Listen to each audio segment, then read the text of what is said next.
কাশ্মীরের পেহেলগাঁওয়ে ঘুরতে যাওয়া পর্যটকদের উপর আকস্মিক জঙ্গি হামলায় নিহত ২৬ জনের পরিবার শোকে নিমজ্জিত।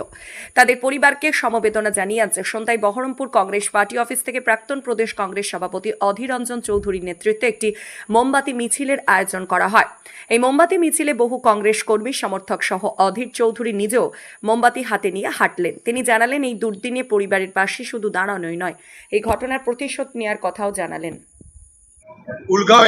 পেহেলগাঁওয়ে যে নারকীয় হত্যালীলা হয়েছে, যেখানে সাধারণ পর্যটকদের মৃত্যু হয়েছে, তাদের আত্মার প্রতি শ্রদ্ধা জানিয়ে এবং এই ঘটনার নিন্দা করে, নিন্দা মানে কি কঠোরতম নিন্দা করে, সেই পরিবারদের প্রতি সমবেদনা জানিয়ে আমরা এই প্রতিবাদের মিছিল করছি।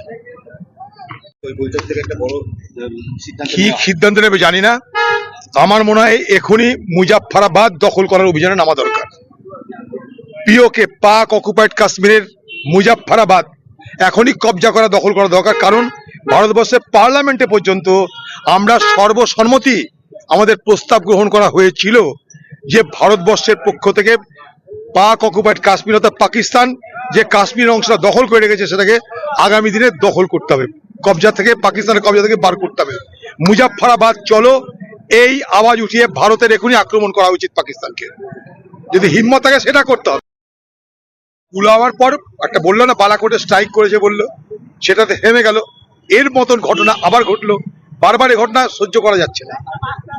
যদি হিম্মত থাকে ভারত সরকারের, আমরা সবাই সমর্থন করছি, একদম মুজাফফরাবাদ হামলা হোক, মুজাফফরাবাদ হামলা হোক।